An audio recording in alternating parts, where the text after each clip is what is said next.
네, 시청자 여러분 안녕하십니까? 블록체인 전문 뉴스 MBN B뉴스 시작하겠습니다. 자, 먼저 취재 기자와 함께하는 크립토 이슈 시간입니다. 오늘은 이수호 테크엠 기자와 함께 이야기를 나눠보겠습니다. 어서 오세요. 안녕하세요. 네, 매주 금요일마다 오시는데 이 시간 오래 기다렸습니다. 네. 자, 최근에요. 중동 시장으로 나아가는 국내 P2E 게임사들이 잇따르고 있습니다. 블록체인과 한국 게임의 아주 긍정적인 중동 지역이 지금 한국 블록체인 게임의 거점이 될 수 있을지 주목되고 있는데 국내 블록체인 기업과 이렇게 게임사들이 중동 진출을, 중동을 고집하는 이유가 따로 있을까요? 네, 요즘 중동 뉴스 굉장히 많이 나오는데 네. 사실은 기존에 뭐 물류회사나 건설사 위주로 나오다가 요즘은 또 게임사 얘기들을 좀 많이 하고 있어요. 근데 사실은 중동 지역의 특성이 또 있습니다. 요즘 중동 네. 지역을 또 주목하는 이유 중에 하나는 젊은 인구 때문인데요. 사실은 중동의 인구가 그렇게 많지는 않아요. 사우디가 한 네. 4천만 정도 되고 뭐 UAE나 카타르나 그런 인접 국가들 인구를 다 합해도 한 1,000여만 명 정도 되는 규모라 그렇게 어마어마한 인구가 많다라고 볼 수는 없는데 다만 과거와 다른 점은 모바일을 사용하는 인구가 굉장히 빠르게 폭증하고 있다는 점인데요. 네. 실제로 사우디랑 UAE, 아랍에미리트 인구를 절반 이상이 35세 미만의 젊은 분들이라고 절반 이상이 35세 미만이요? 라고 하고요. 또 인터넷 보급률이 굉장히 높아서 지금 95%까지 왔다고 하니까 네. 실제로 이번에 이제 사우디 순방이나 경제설단 가시는 분들 얘기를 들어보면 사우디 인터넷 속도가 굉장히 빨라졌다. 네. 우리나라 되게 비슷한 수준까지 올라왔다. 네. 다만 그들이 지금 즐길 거리가 마땅히 없다.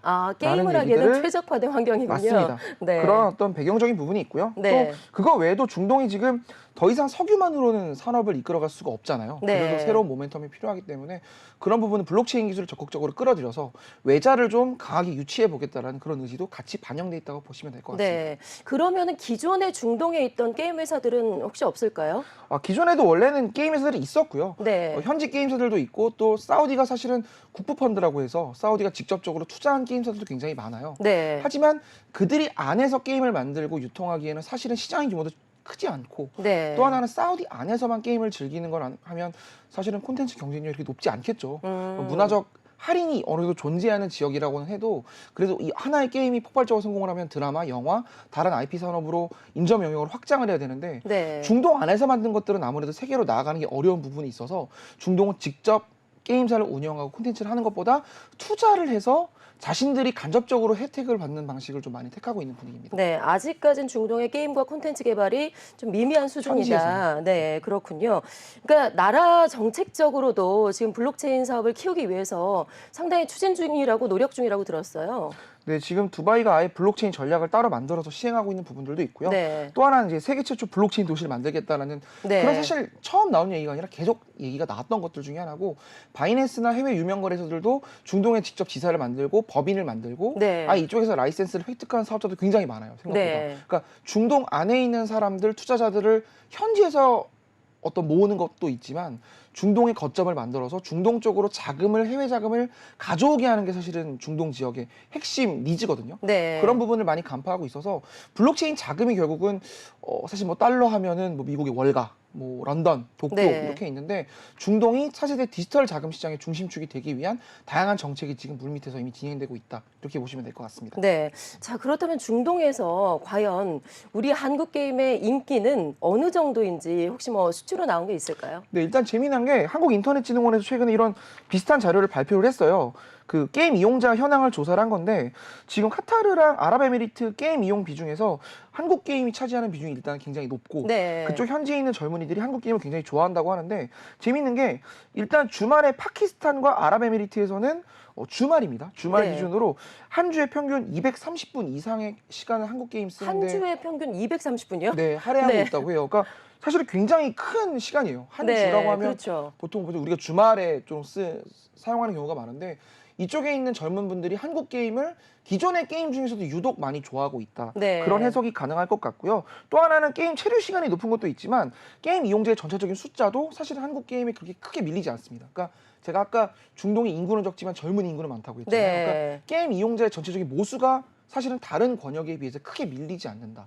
그리고 이들은 현지 게임사가 마땅히 없다. 네. 그러니까 우리나라 같은 경우는 사실은 게임 신작이 나오면 중국 게임사랑 경쟁해야 되고 미국이랑도 경쟁해야 되고 또 하나는 게임 말고도 즐길 거리, 볼 거리 되게 많잖아요. 네. 음원도 있고 넷플릭스도 있고 할 거리가 많은데 중동은 아직 마땅한 콘텐츠가 없기 때문에 조금 재미가 없는 게임이 나가도 네. 되게 빠르게 흡수하고 소화하는 사실 이번에 그 배우 송혜교 씨가 열연한 더글로리라는 넷플릭스 드라마도 네. 중동에서 지금 압도적인 1위라고 해요. 어. 굉장히 인기가 많다고 하더라고요. 이게 네. 분명 문화가 서로 권역이 다름에도 불구하고 일단 상대적으로 경쟁할 수 있는 콘텐츠가 적기 때문에 한국 콘텐츠가 좀 빠르게 잠식하고 있는 게 아닌가 이런 얘기들 하시더라고요. 그야말로 누가 먼저 깃발을 꽂느냐. 맞습니다. 그렇게 되면 바로 이제 선점할 수 있는 그런 환경, 최적화된 네. 환경이군요. 네.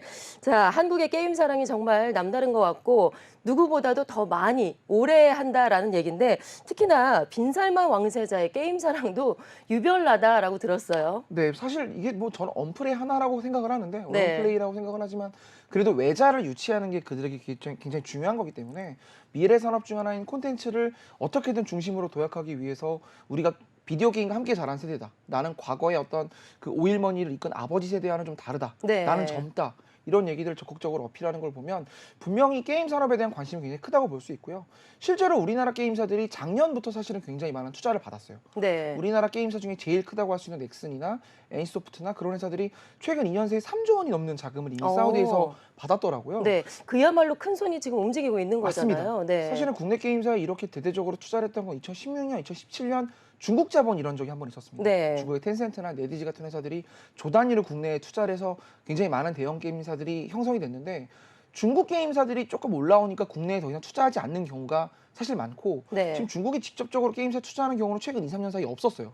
근데 그 자리를 지금 중동 자본이 새롭게 투자를 해서 그 자리를 메꾸고 있는 건데 네. 그러다 보니까 주요 게임사 뭐 2대 주주, 3대 주주의 사우디 국부펀드 이름이 많이 오르락내리락 하기도 하고 또 하나 재밌는 점은 과거의 게임 같은 경우는 사실 대대적으로 전투하거나 젊은 남자들이 좋아하는 그런 MMORPG 같은 특화된 장르에 주로 투자를 많이 했는데 네. 이번에 그 니케라는 게임이 하나 나왔는데 네. 이게 그 젊은 청소년들이 약간 캐릭터를 모으는 그런 수집형 장르인데 여기에 이번에 사우디 국부펀드가 직접 투자를 했더라고요. 아, 그래요? 네, 그리고 직접 네. 이 회사를 창업하신 분이 김영태 대표라는 분인데 직접 사우디에 가셔서 또 그쪽 현지 장관이랑 같이 악수도 하고 사진도 찍고 그런 걸 보면 장르와 상관없이 한국 게임을 원한다. 네. 사실 더글로리라는 넷플릭스 드라마도 사우디 문화 정서에 좀 맞지 않는 우리 대한민국의 그 학교 폭력을 주제로 다룬 거잖아요. 네. 그러니까 이건 사실 뭐 그런 문화를 알아야 공감을 맞습니다. 할 수 있고 이제 볼 수 있을 것 같은데. 이제 젊은 층이 많아지고 있기 때문에 과거의 학교 폭력에 대해 사실 크게 인지하지 못하는 세대일 텐데 재밌어하는 것도 그리고 니케라는 게임에 대해서도 중동 자금이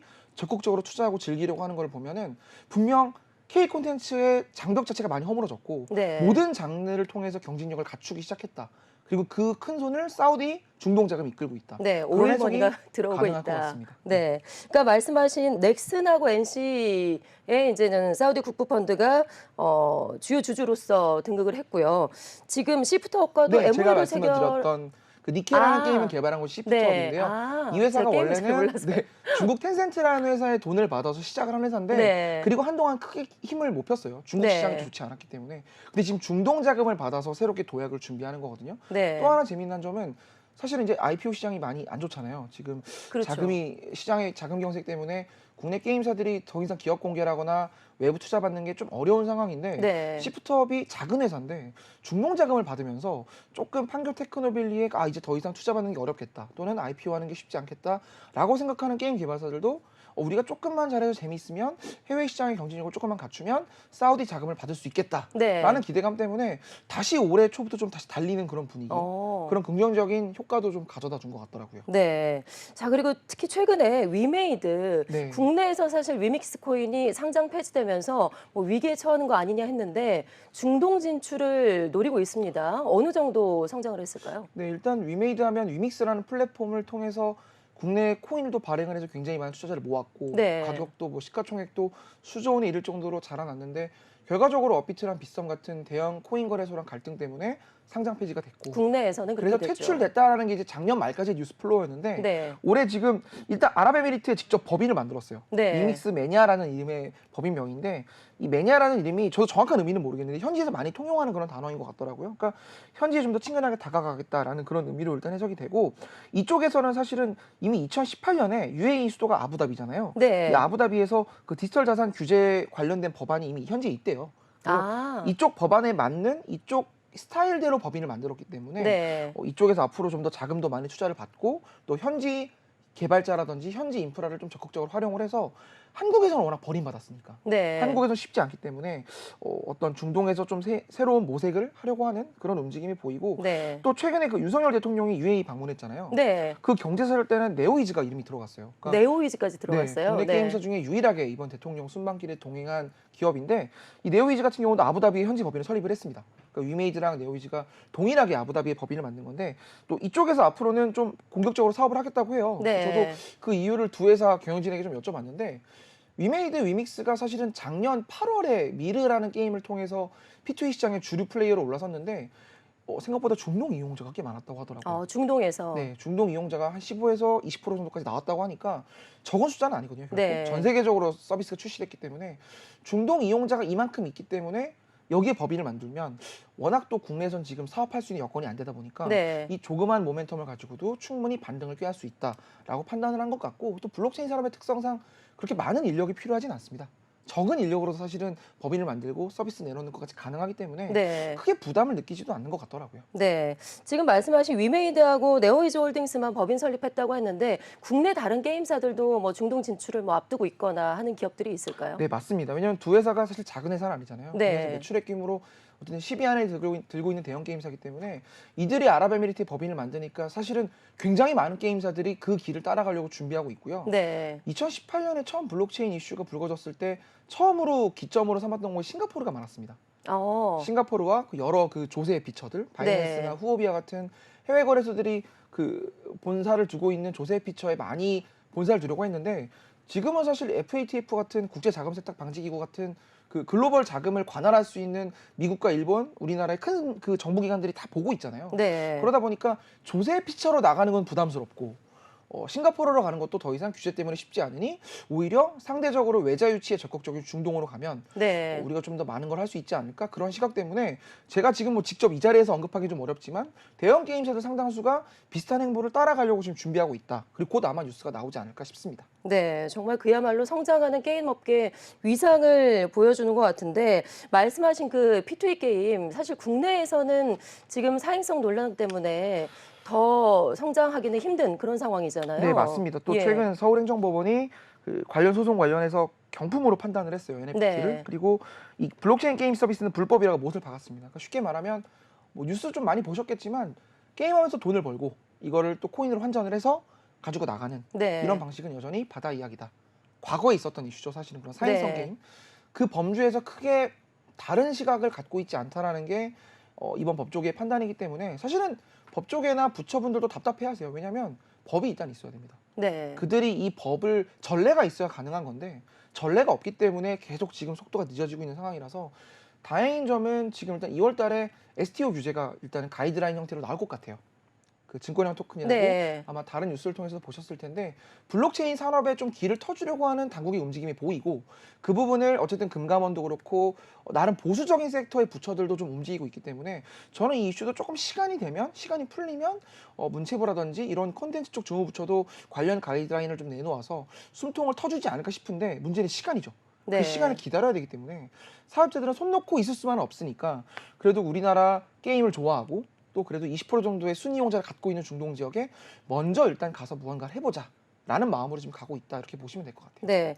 그러니까 위메이드가 이번에 법인 설립을 하긴 했지만 이미 한참 전부터 네. 중동 진출을 위해서 상당히 많은 노력을 해왔고 지난해도 사업 설명회도 개최했고 맞습니다. 지금 P2E 게임에서는 좀 앞서고 있다 상당히라고 하던데 어느 정도 위상인가요 지금? 네, 사실 뭐 P2E 게임을 대표하는 주자들이 지금 그렇게 전 세계적으로 많이 남아있는 플레이어가 없습니다. 네. 그 엑시 인피니티 같은 경우도 동남아에서 파생한 게임인데 전 세계적으로 큰 인기를 끌었고 또 중동이나 아니면 남미에서 주로 인기가 많았어요. P2E 게임이라는 게 특히 그런데 그러니까 조금 1인당 그 소득이 높지 않은 나라들에서 네. 주로 많이 나왔고 그래서 저는 중동 안에서 이런 실제 이용자가 P2E를 즐겼다기보다는 중동 안에 굉장히 많은 노동자가 있습니다.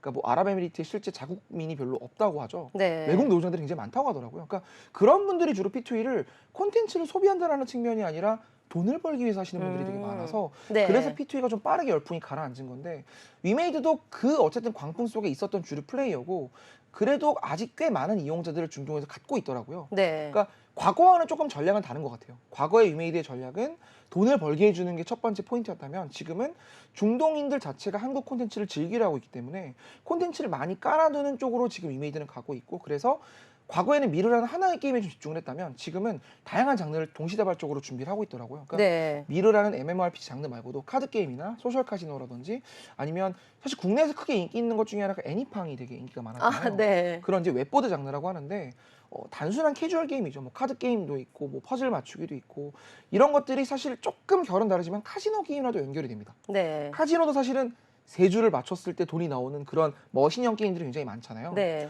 그런 것들이 사실 환전 요소가 적용이 되면 굉장히 크게 흥행할 수 있는 영역으로 다들 보고 있는데 미국도 그렇고 우리나라도 규제가 있잖아요. 규제 때문에 못하던 것들인데 중동에서는 상대적으로 그런 규제가 크지 않다고 해요. 네. 그러니까 중동에서 남아있는 어떤 소셜 카지노 게임들의 블록체인을 접목하는 시도 그게 위메이드가 작년과 올해가 조금 다른 것 이렇게 보시면 될 것 같아요. 네. 그러면 지금 현재 우리가 게임 얘기만 했었는데 중동 진출하는 뭐 코인 거래소나 그런 블록체인 사업 쪽으로는 다른 쪽은 어떻습니까? 네, 뭐 많습니다. 왜냐하면 외자를 유치해야 되기 때문에 또 상대적으로 또 미중 갈등이나 러시아와 유럽과의 갈등 사이에서 지금 중동이 그 거점으로 껴있는 형국이잖아요. 지정학적으로. 그렇기 때문에 바이낸스나 크립토닷컴이나 그런 해외 유명 거래소들도 다 중동에다가 지금 거점을 만들고 있고요. 그러니까 이게 뭐 중동 안에서 사업을 하겠다라는 것보다는 중동을 어떤 글로벌 경제 금융의 중심지로 거듭날 가능성이 매우 크고 네. 또 중동의 당국자들이 외자를 유치하기 위해서 모든 규제를 열어주려고 하고 또 미국도 그런 시장에 대해서 함부로 할 수가 없는 상황이기도 하고 또 다행인 점은 또 그들 입장에서 다행인 점은 중동에 그렇다고 굉장히 많은 자금이 몰렸다고 볼 수는 없습니다. 네. 그렇기 때문에 미국도 상대적으로는 컨트롤하기 아직도 쉽다. 이렇게 보는 측면 때문에 또 하나는 사실은 또 이게 페트로 위안화를 봐야 되는 게 중국은 어쨌든 미중 경쟁 속에서 자신들의 화폐를 글로벌 결제 수단으로 쓰이게끔 하는 것 그게 굉장히 큰 목표 중에 하나인데 중동에 석유가 있잖아요. 중동의 석유를 달러가 아닌 위안화로 결제하는 게 중국의 목표이기 때문에 저는 그 과정 중에 분명히 코인이 어떤 한 자리의 역할을 할 거라고 보거든요. 네. 지난 시간에 한번 말씀드렸던 것 중에 하나인데 그렇기 때문에 중동은 게임이 됐든 콘텐츠가 됐든 거래소가 됐든 아니면 다양한 투자 금융 상품이 됐든 파생적 상관없이 다 외자를 유치하고 미중 경쟁 속에서 우리가 얻어낼 수 있는 게 있다라고 판단이 되면 다른 그 어떤 지역보다 적극적으로 모든 걸 수용할 수밖에 없는 그런 상황이다. 라고 보시면 될 것 같습니다. 네. 그리고 중동이 한동안 네옴시티 건설로 상당히 맞습니다. 많은 관심을 받았었잖아요. 네. 이 네옴시티 건설과 관련해서 게임 업계나 뭐 우리 IT 기업들이나 더 진출할 수 있는 가능성이 있을까요? 다 같은 맥락인데 예. 한국이 사실은 콘텐츠 산업이 단순히 IP를 발굴해서 만드는 거를 떠나서 배급 역량이 굉장히 큽니다. 사실은 우리가 한국어라는 언어적 한계 때문에 다른 나라를 진출하는 게 굉장히 어려웠던 측면이 있었잖아요. 네. 근데 지금은 상대적으로 한국어로 만드는 콘텐츠에 대한 거부감이 전 세계적으로 많이 좀 사그러든 느낌이에요. 뭐 기생충이라는 영화도 있었고 또 최근에 방탄소년단 같은 조금 장르는 다르지만 이 엔터테인먼트 영역 여러 가지 문화 전반적으로 콘텐츠 맞습니다. 정보. 네. 그래서 언어적 할인 현상이 많이 잦아든 상황이어서 네. 한국 게임사 또는 한국의 굿즈나 IP 산업 요즘은 또 네이버에 굉장히 관심이 많더라고요. 이 네이버를 보니까 AI랑 소프트웨어 기술이 강점이잖아요. 네. 사우디에 있는 건설을 짓는 거는 과거에 삼성물산 같은 건설사가 했던 일인데 그 건설사가 짓고 나서 이걸 IT로 관리해 주는 것도 심지어 이거를 한국인이 직접 해주는 것도 굉장히 중동 지역에서 좋아하더라고요. 네. 이번에 사우디 당국자들이 직접 네이버 본사를 방문하셨다고 해요.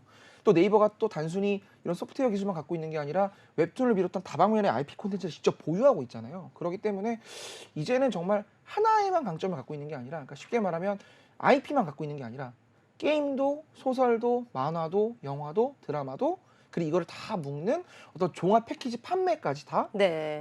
이제 모든 걸 함께 할 수 있는 그 정도의 규모의 경제를 우리나라 IT 빅테크들이 만들어냈기 때문에 이들을 향한 사우디의 또는 중동의 러브콜이 앞으로도 이어질 거고 또 사실은 지난주에 한번 뉴스가 나왔어요. 카카오 엔터테인먼트에도 사우디아라비아가 조 단위의 투자를 했더라고요. 이런 거를 보면 어떤 하나만 보고 투자하는 것 같지는 않다. 즉 지금 판교 테크노밸리는 중동 붐에 네. 빠져 있다. 이렇게 보시면 됩니다. 네, 앞으로 불어닥칠 중동 붐에 대해서 우리나라 기업들이 얼마나 많은 또 이제 가능성을 보여주게 될지 좀 지켜보도록 하겠습니다.